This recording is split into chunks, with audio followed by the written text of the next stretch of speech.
దేశవ్యాప్తంగా ఆలయాల నిర్మాణంపై టీటీడీ దృష్టి సారించింది. హిందూ ధర్మ ప్రచారంలో భాగంగా శ్రీనివాసుడి వైభవాన్ని దేశవ్యాప్తంగా విస్తరించేందుకు ఈ బృహత్తర కార్యక్రమాన్ని చేపడుతోంది.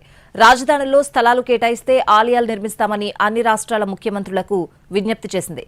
స్థల కేటాయింపులు జరిగితే అంచెలంచెలుగా ఆలయ నిర్మాణం ప్రారంభించనుంది.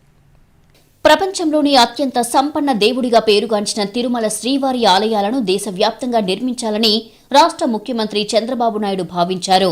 గతంలో దేశవ్యాప్తంగా శ్రీవారి వైభవోత్సవాలు నిర్వహించారు. ఇప్పుడు ఆలయాల నిర్మాణంపై దృష్టి పెట్టారు. దీంతో టీటీడీ బోర్డు కూడా అందుకు అనుగుణంగా చర్యలు ప్రారంభించింది. దేశంలో ఉన్న అన్ని రాష్ట్రాల రాజధానుల్లో ఆలయాల నిర్మాణానికి ఉచితంగా స్థలం కేటాయించాలని కోరుతోంది.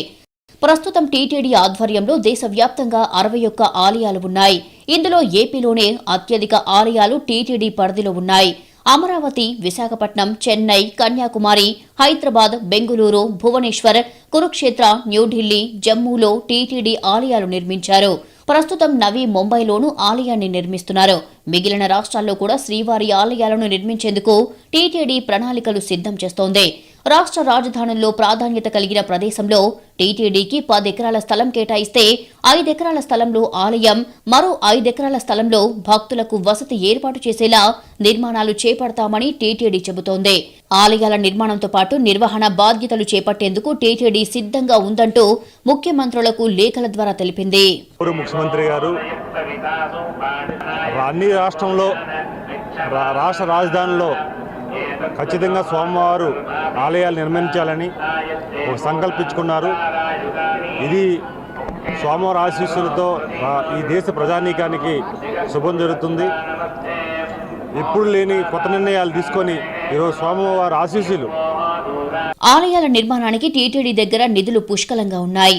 ఇందుకోసం ఏర్పాటు చేసిన శ్రీవాణి ట్రస్టుకు నిత్యం 1.5 కోటి చొప్పున ఏడాదికి 500 కోట్ల వరకు విరాళాలు వస్తున్నాయి.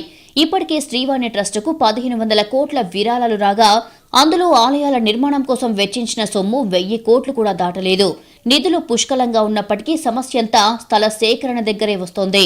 ఇతర రాష్ట్రాల్లో ఇప్పటి వరకు టీటీడీ నిర్మించిన ఆలయాలకు స్థల సేకరణ దాతల సహకారంతోనే జరిగింది. చెన్నైలో స్థలాన్ని దాతల సహకారంతో కొనుగోలు చేశారు. నవీ ముంబైలోనూ అదే పరిస్థితి.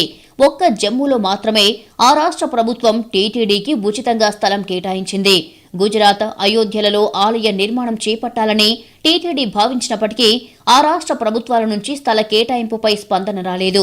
మరిప్పుడు అన్ని రాష్ట్రాల్లో ఆలయాలు నిర్మించేందుకు టీటీడీ సిద్ధమవడంతో ఇతర రాష్ట్రాల్లో స్పందన ఎలా ఉంటుందో అన్నది ఆసక్తికరంగా మారింది.